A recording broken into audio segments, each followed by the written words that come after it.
18 ปีกรณีเก้ายางฮื้อผลผลิตน้อยพื้นที่ต้องบ่ต่ำกว่า2 ไร่และมีเก้ายางเฉลี่ยไร่ละ25เก้าขึ้นไปยื่นคำขอได้ตามสิทธิ์เลือกรูปแบบปลูกแตนทั้งปลูกยางพันธุ์ดีไม่ยืนต้นเศรษฐกิจหรือสวนยางยั่งยืนมีเงินทุนพร้อมช่วยเหลือติดต่อได้ที่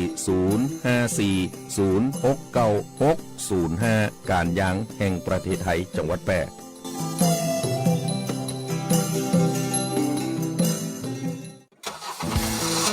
ขับขี่ปลอดภัยเมืองไทยไร้อุบัติเหตุด้วยความปรารถนาดีจากสถานีวิทยุกระจายเสียงแห่งประเทศไทยจังหวัดแพร่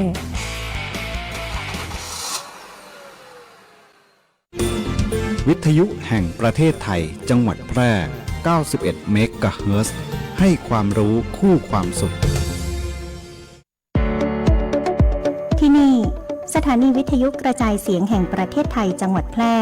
ส่งกระจายเสียงด้วยระบบ FM สเตอริโอมัลติเพล็กซ์ความถี่ 91 เมกะเฮิรตซ์ จากนี้ไปติดตามรับฟังรายการร้อยเรื่องราวข่าวสารเมืองแพร่ทุกวันจันทร์ถึงวันศุกร์เวลา 11 นาฬิกาถึง 12 นาฬิกาช่วงสื่อสารสาธารณสุขโดยงานเผยแพร่ประชาสัมพันธ์สำนักงานสาธารณสุขจังหวัดแพร่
กำลังฟังรายการสื่อสารสาธารณสุขโดยงานประชาสัมพันธ์สำนักงานสาธารณสุขจังหวัดแพร่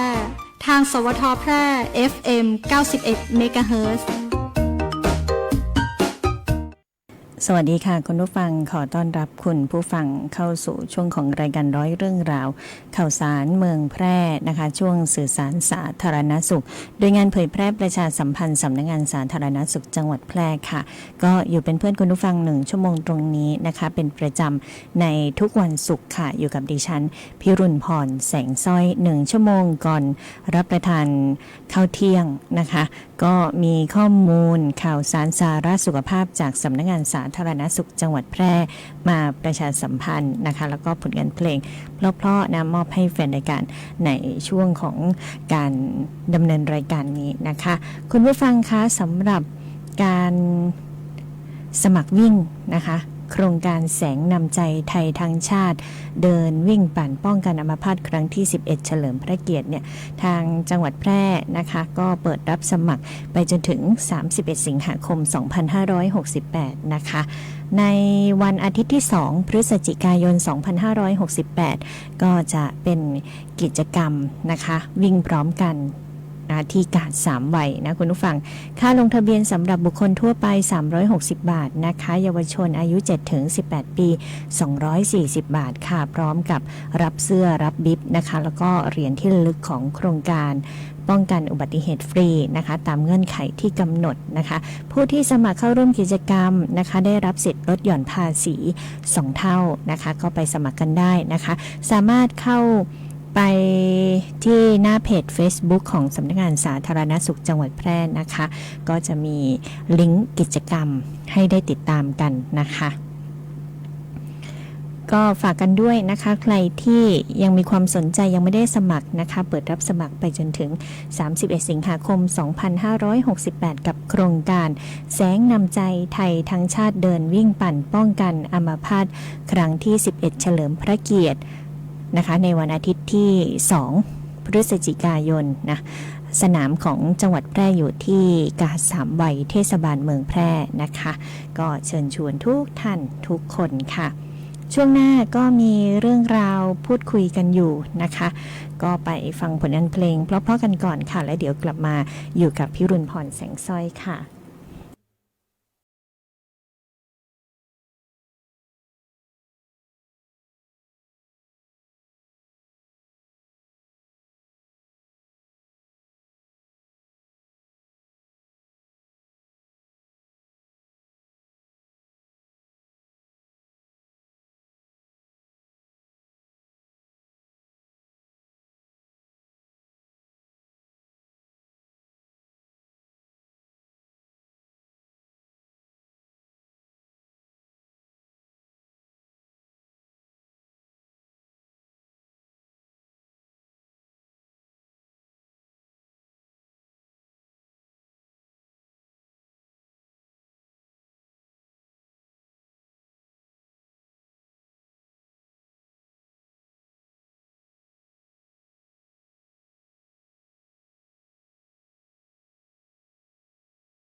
จังหวัดแพร่ขอเชิญชวนประชาชนที่มีผู้สูงอายุหรือมีอายุ55 ปีขึ้นไปในครอบครัวร่วมกันลดปัจจัยเสี่ยงที่ส่งผลต่อสุขภาพชีวิตดังนี้บ่อเต้าเน้นจุดที่ต้องระวังได้แก่ ห้องน้ำเพื่อมีราวก็ข้างฝาเพื่อนเป็นชนิดกันลื่นทางเดินต้องมีแสงสว่างจัดของใช้ในห้องนอนและนั่งเล่นให้เป็นระเบียบบันไดให้มีราวในการจับขึ้นลงเพื่อนบ้านบอกควรมีทางต่างระดับบ่ลืมงดเครื่องดื่มแอลกอฮอล์ออกกำลังกายเพิ่มความจำบ่ซึมเศร้าหลีกเลี่ยงกันอยู่คนเดียวร่วมกิจกรรมกับคนอื่นๆเพื่อคลายความเครียดกินข้าวกะลำเลือกอาหารที่มีประโยชน์ตรวจฟันอย่างน้อยปีละ1 ครั้งบ่เต้าบ่ลืมบ่ซึมเศร้ากินข้าวกะลำคาถาสุขภาพของผู้สูงวัยด้วยความห่วงใยจากสำนักงานสาธารณสุขจังหวัดแพร่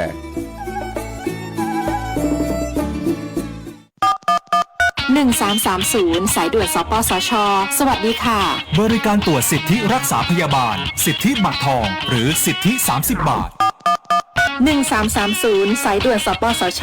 ยินดีให้บริการค่ะบริการข้อมูลให้คำปรึกษาด้านหลักประกันสุขภาพ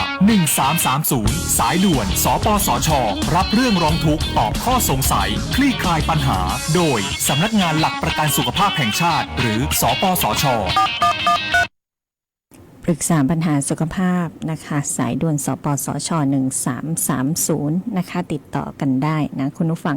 ก็อยู่ด้วยกัน1ชั่วโมงตรงนี้นะคะผลงานเพลงเพราะๆมอบให้แฟนรายการทุกท่านนะคะก็อยู่ด้วยกันกับ100 เรื่องราวข่าวสารเมืองแพร่สื่อสารสาธารณสุขโดยงานเผยแพร่ประชาสัมพันธ์สำนักงานสาธารณสุขจังหวัดแพร่ค่ะ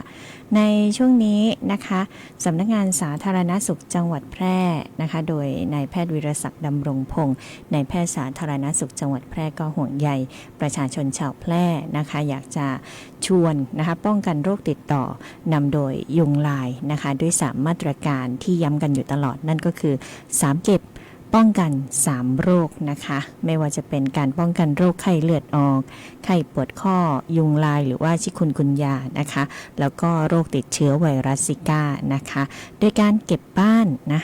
ฝากคุณผู้ฟังเนาะเก็บบ้านทำความสะอาดให้เรียบร้อยนะคะปลอดโปร่งไม่ให้มีมุมอับทึบนะเป็นที่เกาะพักของยุงลายนะคะเก็บน้ำนะปิดฝาภาชนะใส่น้ำให้มิดชิดนะคะปล่อยปลาที่กินลูกน้ำยุงลายนะแล้วก็หมั่นเปลี่ยนน้ำในทุกๆสัปดาห์กันด้วยนะคะขัดขอบภาชนะด้วยนะคุณผู้ฟังเพราะว่ายุงมันจะไปเกาะพักอยู่ตรงขอบนะคะบนผิวน้ำนะคะลูกน้ำยุงลายก็จะชอบไปเกาะแถวนั้นนะถ้าสังเกตว่ามียุงเยอะๆนะเวลาเราไปแบบใกล้ๆเนาะยุงก็จะตกใจแล้วก็บินขึ้นมานะคุณผู้ฟังอันนี้ก็เฝ้าระวังกันด้วยนะคะเปลี่ยนน้ำต่างๆนะคะหรือว่าจะต้องปิดฝาภาชนะให้มิดชิดนะคะแต่ถึงแม้บางทีเนี่ยอาจจะปิดฝาแล้วแหละนะแต่ว่ามันอาจจะมีช่องมีรูนะคะให้ยุงเนี่ยเล็ดลอดเข้าไปนะก็มันเปิดดูแล้วกันนะคะหากว่ามีลูกน้ำยุงลายนะเยอะเยอะอยู่ในนั้นนะคะก็ให้คว่ำน้ำทิ้งนะคะเก็บขยะนะบริเวณรอบบ้านนะคะโดยเฉพาะช่วงที่อาจจะมีฝนตกเยอะนะหรือว่าน้ำท่วมเสร็จใหม่ๆหรือพื้นที่ที่มีน้ำท่วมขังนะคะสภาพแวดล้อมเหล่านี้ก็เหมาะที่ยุงจะไปวางไข่นะคะเราก็ควรที่จะทำลายแหล่งเพาะพันธุ์ยุงทิ้งด้วยนะคะห่วงใยนะคะคุณผู้ฟังเพราะว่าโรคที่มียุงเป็นพาหะนำโรคนะคะไข้เลือดออกไข้ปวดข้อยุงลายติดเชื้อไวรัสซิก้านะคะหรือไข้ปวดข้อยุงลายนะก็ที่รู้จักกันในโรคชิคุนกุนย่านั่นเองนะคะก็เป็นภัยเนาะสำหรับสุขภาพของประชาชนชาวแพร่นะคะในรอบสัปดาห์นี้นะคะกิจกรรมของสำนักงานสาธารณสุขจังหวัดแพร่ก็มีการคัดเลือกพื้นที่ต้นแบบนะคะตำบลจัดการสุขภาพในระดับประเทศนะคะโดยสำนักงานสาธารณสุขจังหวัดแพร่นะคะพร้อมกับ หน่วยงานนะคะศูนย์สนับสนุนบริการสุขภาพเขตที่ 1ก็ลงพื้นที่ที่ตำบลแม่จั๊วอำเภอเด่นชัยจังหวัดแพร่นะคะเตรียมความพร้อมการประกวดผลงานวิชาการตำบลจัดการสุขภาพในระดับประเทศนะคะประเภทนำเสนอด้วยโปสเตอร์ในงานวิชาการกรมสนับสนุนบริการสุขภาพประจำปีงบประมาณ 2568นะคะในวันที่ 26-28 สิงหาคม 2568 นี้นะคะที่โรงแรมเลอบาหลีรีสอร์ทแอนด์สปาพัทยาจังหวัดชลบุรีค่ะในการนี้ก็ได้รับความร่วมมือจากภาคีเครือข่ายในพื้นที่ของตำบลแม่จั๊วเป็นอย่างดีนะคะไม่ว่าจะเป็นสถานีอนามัยเฉลิมพระเกียรติ 60 พรรษานวมินทราชินีตำบลแม่จั๊วนะคะเทศบาลตำบลแม่จั๊วโรงเรียนบ้านแม่จั๊วประชาราษฎร์รังสรรค์แล้วก็ชุมชนบ้านแม่จั๊วหมู่ที่ 8นะคะก็ได้รับความร่วมมือเป็นอย่างดีนอกจากนี้นะคะนายแพทย์วิริยศักดิ์ดำรงพงศ์นายแพทย์สาธารณสุขจังหวัดแพร่ก็ยังมอบหมายให้นายสราวุธนันทวันรองนายแพทย์สาธารณสุขจังหวัดแพร่นะคะประธานคณะกรรมการตรวจประเมินคุณภาพมาตรฐานในการบริการสุขภาพปฐมภูมิจังหวัดแพร่นะคะแล้วก็มีการร่วมกับคณะกรรมการนะคณะที่2นะคะออกตรวจประเมินคุณภาพมาตรฐานหน่วยบริการปฐมภูมิโรงพยาบาลร้องกวางนะคะก็ได้รับการต้อนรับจากเจ้าหน้าที่เป็นอย่างดีนะคะภาคีเครือข่ายในพื้นที่นะคะก็ร่วมมืออย่างดีด้วยนะคะผลการประเมินพบว่าโรงพยาบาลร้องกวางนะคะผ่านเกณฑ์คุณภาพมาตรฐานหน่วยบริการปฐมภูมิค่ะก็ขอแสดงความยินดีด้วยนะคะกิจกรรมเนาะไม่ว่าจะเป็นหน่วยงานไหนในช่วงรอบสัปดาห์นี้นะคะก็มีกิจกรรมกันอยู่ตลอดเนาะอย่างเมื่อวานนี้ก็มีการ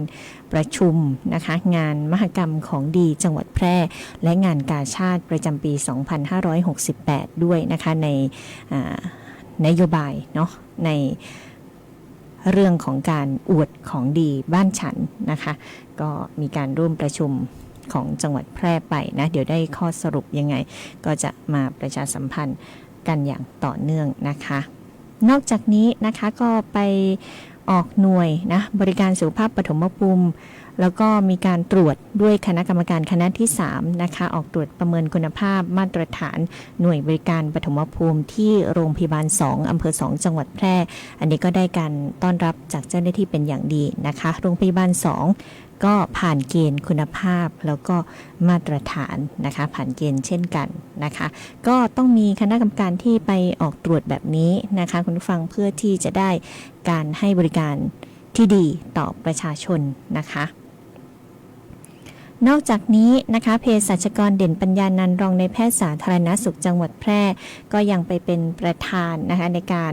มอบนโยบายการประชุมเชิงปฏิบัติการนะแลกเปลี่ยนเรียนรู้การดำเนินการในชุมชนของแกนนำสุขภาพในการดูแลสุขภาพของประชาชนในพื้นที่จังหวัดแพร่ด้วยนะคะประจำปีงบประมาณ 2568 แล้วก็เป็นเวทีในเรื่องของการนำเสนอผลการดำเนินงานของอสม.ดีเด่นในระดับอำเภออสม.ก็เรียกได้ว่าเป็นอีกหนึ่งผู้ช่วยนะคะของแพทย์นะคะที่จะเข้าไปดูแลสุขภาพของประชาชนในแต่ละตำบลแต่ละพื้นที่นะคะก็มีการคัดเลือกอสม.ดีเด่นระดับจังหวัดสู่การเป็นอสม.ดีเด่นในระดับเขตระดับภาคแล้วก็ระดับชาติต่อไปนะคะในปีงบประมาณ 2569 นะมีการคัดเลือก12 สาขาด้วยกันนะคะแล้วก็มีอสม.เข้าร่วมนำเสนอผลการดำเนินงานทั้งหมด29 รายนะคะจากทุกอำเภอนะคะในพื้นที่จังหวัดแพร่นะคะก็ได้รับเกียรติจากนายกสมาคมอสม.จังหวัดแพร่เจ้าหน้าที่จากกลุ่มงานควบคุมโรคไม่ติดต่อกลุ่มงานทันตกรรมสาธารณสุขกลุ่มงานควบคุมโรคไม่ติดต่อสุขภาพจิตและยาเสพติดกลุ่มงานคุ้มครองผู้บริโภคเภสัชสาธารณสุขนะคะกลุ่มงานอนามัยสิ่งแวดล้อมอาชีวอนามัยกลุ่มงานแพทย์แผนไทยการแพทย์ทางเลือกและกลุ่มงานส่งเสริมสุขภาพก็เป็นคณะกรรมการนะก็ช่วยกันวิพากษ์วิจารณ์นะคะก็ช่วยกันออกความเห็นข้อเสนอแนะต่างๆนะคะแล้วก็มีเจ้าหน้าที่เนี่ยสำนักงานสาธารณสุขอำเภอโรงพยาบาลส่งเสริมสุขภาพตำบลโรงพยาบาลชุมชนนะทำหน้าที่เป็นพี่เลี้ยงให้กับอสม.และผู้ที่เกี่ยวข้องนะคะในการร่วมประชุมทั้งหมด80 คนด้วยกันนะในวันที่19 สิงหาคมที่ผ่านมานะคะก็ถือเป็นเรื่องที่ดีเนาะช่วยกันดูนะคะว่าอสม.ที่จะได้รับคัดเลือกเนี่ยเหมาะสมในสาขาใดด้านใดนะก็เป็นข้อมูลที่เรียกได้ว่าจะได้มีกลุ่มอสม.นะคะที่เป็นบุคลากรนะที่เป็น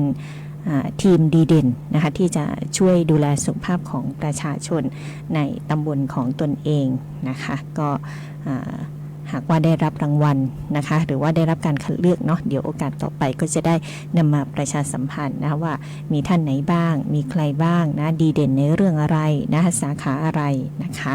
แล้วก็ในช่วงนี้นะคะประชาสัมพันธ์การรับสมัครพนักงานราชการในสังกัดสำนักงานสาธารณสุขจังหวัดแพร่นะคะ2ตำแหน่งนะคะ3อัตรานะนั่นก็คือตำแหน่งนักรังสีการแพทย์ต้องการ2อัตรานะคะตำแหน่งนายช่างเทคนิค1อัตรานะคะรับสมัครตั้งแต่วันที่27สิงหาคมไปจนถึง2กันยายน2568ค่ะท่านที่สนใจนะคะจบการเรียนสายงานด้านนี้มานะคะก็ไปยื่นใบสมัครด้วยตัวเองได้ที่กลุ่มงานบริหารทรัพยากรบุคคลสำนักงานสาธารณสุขจังหวัดแพร่นะคะหรือจะเข้าดูรายละเอียดเพิ่มเติมก็เข้าที่ Facebook สำนักงานสาธารณสุขจังหวัดแพร่ก็จะมี QR code นะคะให้ท่านได้ส่องดูรายละเอียดต่างๆนะคะก็เป็นข้อมูลข่าวสารที่ประชาสัมพันธ์กันในช่วงนี้ค่ะพักกันสักครู่หนึ่งนะคะช่วงหน้ายังมีสาระดีๆมาฝากกันอยู่ค่ะ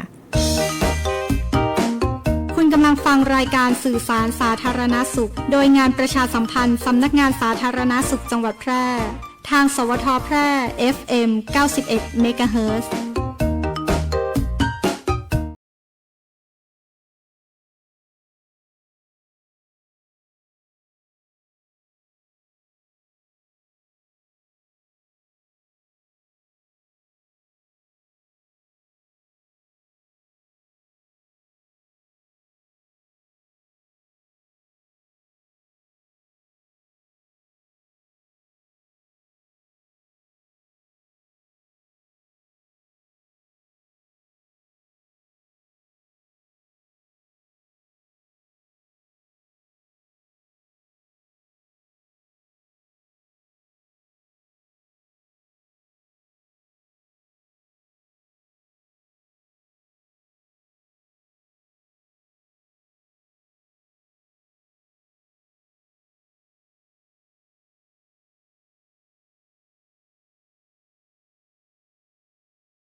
อยากรู้เราตอบทุกคำถามสุดฮิตเรื่องสิทธิหลักประกันสุขภาพโดยสำนักงานหลักประกันสุขภาพแห่งชาติ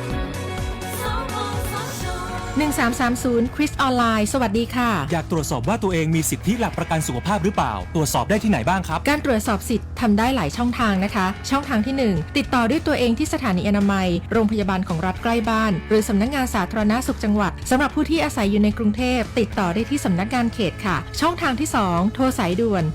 1330กด2ตามด้วยหมายเลขบัตรประชาชน13หลักหรือคุยกับโอเปอเรเตอร์แล้วแจ้งเลขที่บัตรได้เลยค่ะช่องทางที่ 3 เข้าไปที่แอปพลิเคชันสิทธิ30 บาทใช้ได้ทั้งระบบ Android และ iOS ช่องทางที่ 4 เข้าไปที่เว็บไซต์ของสำนักงานหลักประกันสุขภาพแห่งชาติ www.nhso.go.th และเข้าไปที่บริการประชาชนไปที่ตรวจสอบสิทธิ์กรอกข้อมูลบัตรประชาชน13หลักวันเดือนปีเกิดแค่นี้ก็ได้คำตอบแล้วค่ะถ้ามีข้อสงสัยเรื่องหลักประกันสุขภาพโทรสายด่วนสปสช1330ได้24ชั่วโมง1330 คริสออนไลน์สวัสดีค่ะเอาเลขเข้ามาเลขดังเลขเด็ดเลขไหนก็ไม่ให้โชคเท่าเลขนี้เลขอะไรคะเลขบัตรประชาชน13หลักไงยืนยันว่าเราเป็นคนไทยและมีสิทธิ์หลักประกันสุขภาพครับคนไทยทุกคนที่มีเลขประจำตัวประชาชน13หลักที่ไม่มีสิทธิ์ในการรักษาพยาบาลตามกฎหมายประกันสังคมไม่มีสิทธิสวัสดิการรักษาพยาบาลของข้าราชการพนักงานรัฐวิสาหกิจหรือสวัสดิการรักษาพยาบาลอย่างอื่นที่รัฐจัดให้ทุกคนจะเป็นผู้มีสิทธิ์หลักประกันสุขภาพสอบถามรายละเอียดได้ที่สายด่วนสปสช1330ฉันผูกพันกับสายน้ำมาตลอดชีวิตไม่คิดเลยว่าวันหนึ่งสิ่งนี้จะพรากลูกชายคนเดียวของฉันไปอย่างไม่มีวันหวนกลับเห็นเด็กผู้ชาย3คนน่าจะเป็นแก๊งประจำเขาแหละใส่ชุดนักเรียนเดินกันไปที่ศาลาท่าน้ำตรงนู้นไปเล่นน้ำกันแล้ววิชัยก็หายไปตอนไหนไม่รู้ครับไม่รู้ว่าจมน้ำก็งมอยู่นานนะครับเกือบ4 ชั่วโมงวันนี้ฉันต้องจมอยู่กับความทุกข์เหมือนคนที่ตายทั้งเป็น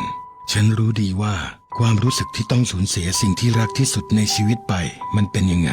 ฉันจึงไม่อยากให้มันเกิดขึ้นกับใครอีกแต่ฉันคงทำได้เพียงรำลึกถึงและใช้เสียงที่ฉันพอมีตะโกนฝากเรื่องนี้ไว้เป็นอุทาหรณ์วิงวอนให้ทุกคนหันมาช่วยกันเฝ้าระวังและตระหนักถึงภัยเงียบนี้มากขึ้นก่อนที่จะมีใครที่ต้องมาประสบชะตากรรมเดียวกับฉันบ้านเริ่มชุมชนร่วมป้องกันเด็กจมน้ำด้วยความปรารถนาดีจากสำนักโรคไม่ติดต่อกรมควบคุมโรคกระทรวงสาธารณสุขวันนี้ผมเริ่มมีคอเลสเตอรอลสูงครั้งแรกในชีวิตลาก่อนกู้แม่น้ำคากิคนที่เขาแข็งแรงไม่ต้องทำบุญด้วยเลยวะ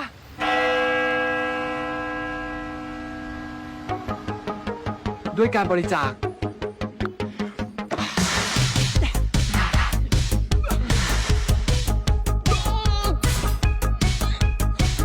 ด้วยการตักบาตร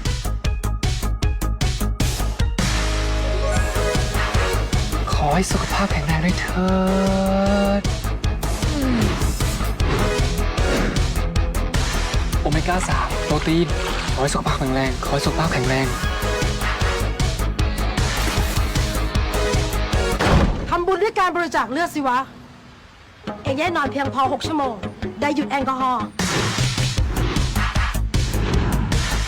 ได้ดูแลอาหารการกินก่อนบริจาคงดกินของมันจะได้ไม่มีไขมันอุดตันในเส้นเลือดได้ลดความเสี่ยงโรคหลอดเลือดหัวใจอ๋อยิ่งบริจาคเลือดยิ่งแข็งแรงยิ่งทำบุญยิ่งสุขภาพดีสุขภาพที่แข็งแรงของคุณมีประโยชน์กับผู้อื่น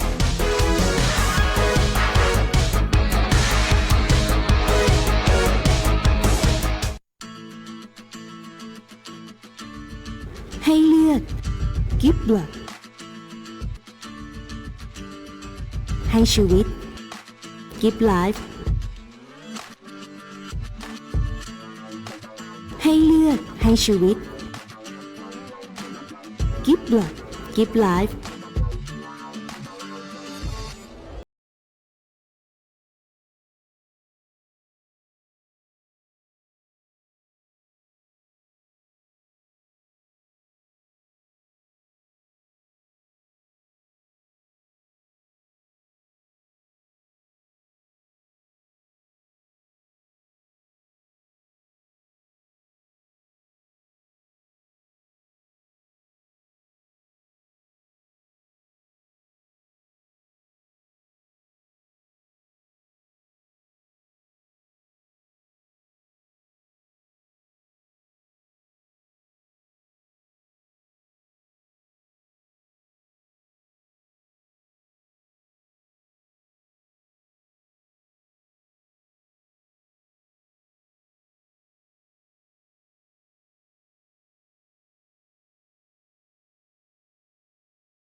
เรื่องราวข่าวสารเมืองแพร่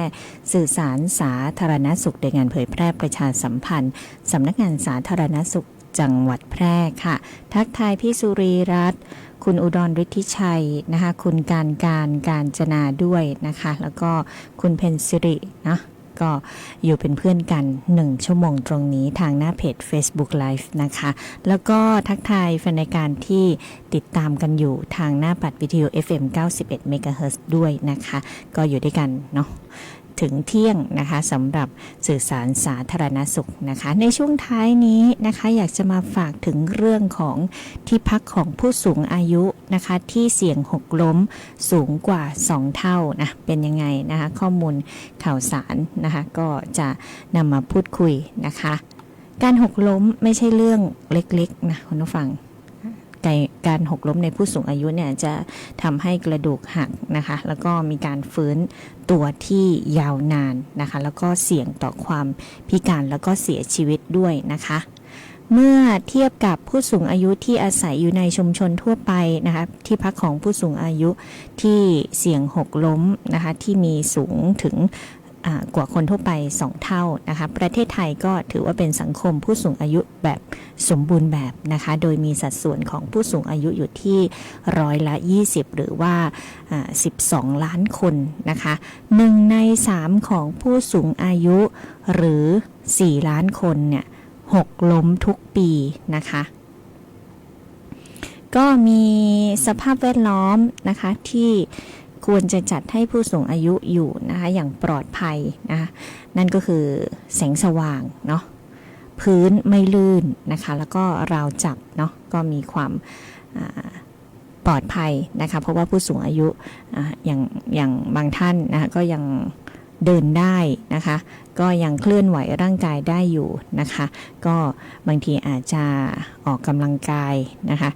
ผู้ที่แข็งแรงก็จะออกกำลังกายแบบสม่ำเสมอนะคะแต่ว่าก็จะมีโอกาสพลาดได้นะคะเพราะว่าผู้สูงอายุเนี่ยการทรงตัวนะคะอาจจะไม่ได้เป็นปกติเหมือนตอนวัยหนุ่มสาวแล้วแหละนะคุณผู้ฟังวัยหนุ่มสาวเองก็เช่นกันเนาะบางทีนะก็ไม่ได้แข็งแรงเสมอไปไม่ได้แข็งแรงทุกวันนะอาจจะมีเซบ้างนะคะหรืออาจจะมีแบบถ้าความดันไม่ปกตินะคะอาจจะลุกนั่งเร็วนะอันนี้ก็ทำให้หน้ามืดตาลายได้นะคะผู้สูงอายุก็เช่นกันนะคะก็อยากจะให้ป้องกันนะคะด้วยการรู้รับปรับขยับเพิ่มนะคะก็คือรู้ประเมินความเสี่ยงนะการจัดการผู้ป่วยนะคะแล้วก็การจัดการผู้สูงอายุหรือว่าผู้ดูแลเองเนี่ยก็ต้องมีความรู้อย่างเพียงพอด้วยนะคะจัดสภาพแวดล้อมให้ปลอดภัยเนาะอย่างที่บอกแสงสว่างพื้นไม่ลื่นนะไปตรงไหนก็มีราวจับนะคะกิจกรรมที่มีการเคลื่อนไหวนะคะก็อาจจะต้องมีผู้ดูแลนะอยู่เป็นเพื่อนแบบนี้นะคะเพราะว่าบางท่านเนี่ยชื่นชอบการออกกำลังกายนะชื่นชอบการไปนั่นไปนี่เดินเหินนะอันนี้ต้องอาจจะต้องมีคนดูแลอาจจะต้องมีเพื่อนนะคะเพื่อนนี่อาจจะเป็นลูกๆหลานๆที่อยู่ด้วยนะคะก็ต้องอยู่เป็นเพื่อนกันเนาะเผื่อว่าพลัดตกหกล้มไปก็จะเป็นอันตรายได้นะคะสำหรับผู้สูงอายุเนาะแนวทางของการป้องกันอย่างที่บอกค่ะรู้ปรับขยับเพิ่มเนาะประเมินความเสี่ยงนะคะย้ำว่าประเมินความเสี่ยงของตัวเองตั้งแต่เริ่มต้นนะคะจัดสภาพแวดล้อมให้ปลอดภัยกิจกรรมการเคลื่อนไหวการออกกำลังกายการทรงตัวนะก็ต้องมีผู้ดูแลนะคะ 35% เขาบอกว่าบาดเจ็บรุนแรงจนเดินไม่ได้นะคะหรืออยู่ในภาวะพึ่งพิงนะคะนี่ผู้สูงอายุนะคะการหกล้มเฉลี่ยนะคะ2 ถึง 3 ครั้งต่อปีต่อคนนะคนหนึ่งเนี่ยอาจจะพลาดหกล้มได้ 2 ถึง 3 ครั้งเลยนะคะที่พักอาศัยนะคะจัดการไปสำรวจนะคะส่วนใหญ่ที่พักอาศัยนะคะอาจจะเป็นอุปสรรคในการใช้ชีวิตของผู้สูงอายุนะคะก็ต้อง เฝ้าระวังนะคะผู้สูงอายุเองก็ต้องระวังตนเองนะคะทางเดินห้องน้ำพื้นไม่ลื่นมีราวจับนะใช้เก้าอี้ลุกนั่งนะคะถ้าจะอาบน้ำในห้องน้ำควรจะมีเก้าอี้ด้วยนะคะให้นั่งอาบน้ำเนาะหรืออาจจะเป็นเตียงในระดับที่เหมาะสมมีราวกั้นเตียงมีปุ่มฉุกเฉินให้เรียกแบบนี้นะคะก็ห่วงใยนะคะจากกรมควบคุมโรคแล้วก็สำนักงานสาธารณสุขจังหวัดแพร่นะคะป้องกันการบาดเจ็บนะคะหากว่าคุณผู้ฟังมีข้อสงสัยนะคะติดต่อสอบถามเพิ่มเติมได้ที่สายด่วน1422กรมควบคุมโรคกระทรวงสาธารณสุขนะคะก็นำเอาข้อมูลข่าวสารที่เป็นประโยชน์มาประชาสัมพันธ์ตลอดนะคะเพื่อสร้างความเข้าใจนะคะเพื่อสร้างเขาเรียกว่าจะมีสาระสำคัญนะคะในการนำไปปรับใช้ในชีวิตประจำวันของแต่ละช่วงวัยนะคะช่วงนี้อยู่ในช่วงหน้าฝนนะก็จะมาเตือนเรื่องของโรคที่มากับหน้าฝนต่างๆเยอะหน่อยนะคะคุณผู้ฟังไม่ว่าจะเป็นน้ำท่วมไม่ว่าจะเป็นพิษภัยจากแมลงสัตว์กัดต่อยนะคะยุงเป็นพาหะนำโรคนะคะไข้ฉี่หนูนะคะไข้ดินนะสำหรับเกษตรกรหรือผู้ที่ชอบเดินน้ำย่ำโคลนนะคะก็ต้องมีรองเท้าบูทสวมใส่นะคะเพราะว่ามีผู้เสียชีวิตจากโรคนี้ด้วยนะคะบางทีเนี่ยร่างกายของแต่ละคนนะคะก็ไม่ได้แข็งแรงนะคะอาจจะแพ้โรคนี้นะไม่ถูกกับโรคนี้นะคะพอรักษาไปก็อาการทรุดลงแย่ลงแบบนี้นะคะก็ห่วงใยทุกท่านทุกคนแล้วก็ระวังอาหารการกินด้วยนะคะในช่วงของหน้าฝนแบบนี้นะคะเพราะว่าช่วงกลางวันอากาศจะร้อนคุณผู้ฟังอาหารบางชนิดเนี่ยต้องรีบทานให้หมดนะคะถ้าบูดถ้าเสียถ้าเน่าให้ทิ้งเลยนะคะแล้วก็ระวังแมลงวันนะคะที่ไปตอมอาหารเนาะอันนี้ก็เป็นที่มาของเชื้อโรคนะทำให้เกิดท้องร่วงท้องเสียได้นะคะห่วงใยเนาะเป็นเรื่องภัยใกล้ตัวนะคุณผู้ฟังโรคภัยไข้เจ็บเนี่ยก็ต้องดูแลกันนะคะวันนี้ขอบคุณทุกการติดตามรับชมรับฟังทุกท่านนะคะก็กลับมาพบเจอกับร้อยเรื่องราวข่าวสารเมืองแพร่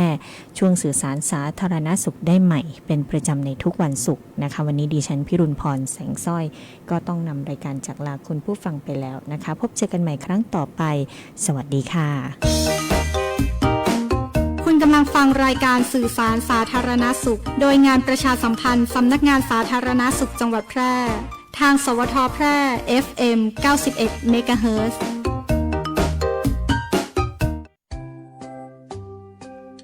สวัสดีครับวันนี้หมู่เฮาจะมาให้ความรู้เกี่ยวกับอาการหรือสัญญาณเตือนของภาวะกระดูกสะโพกหักหากท่านล้มและมีอาการดังต่อไปนี้ให้รีบพาตัวเก่ามาโรงพยาบาลโดยด่วนเลยนะครับหรือสามารถโทรมาที่เบอร์1669หากท่านไม่สามารถโทรได้โดยตนเองอาจให้ลูกหลานญาติหรือบุคคลรอบข้างโทรแจ้ง1669เพื่อที่จะนำท่านส่งโรงพยาบาลได้อย่างรวดเร็วและปลอดภัยโดยอาการที่พบและต้องมาโรงพยาบาลโดยด่วนมีดังนี้ครับ 1. ล้มและเดินบ่ได้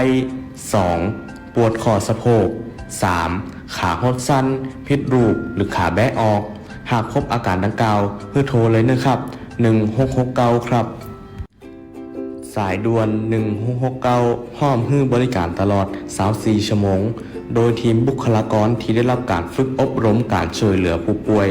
ภาวะกระดูกสะโพกหักมาเป็นอย่างดีและจะนำท่านส่งต่อเพื่อเข้ารับการรักษาที่โรงพยาบาลได้อย่างถูกต้องรวดเร็วและปลอดภัยครับด้วยความปรารถนาดีจากกลุ่มงานศัลยกรรมออร์โทปิดิกโรงพยาบาลแปร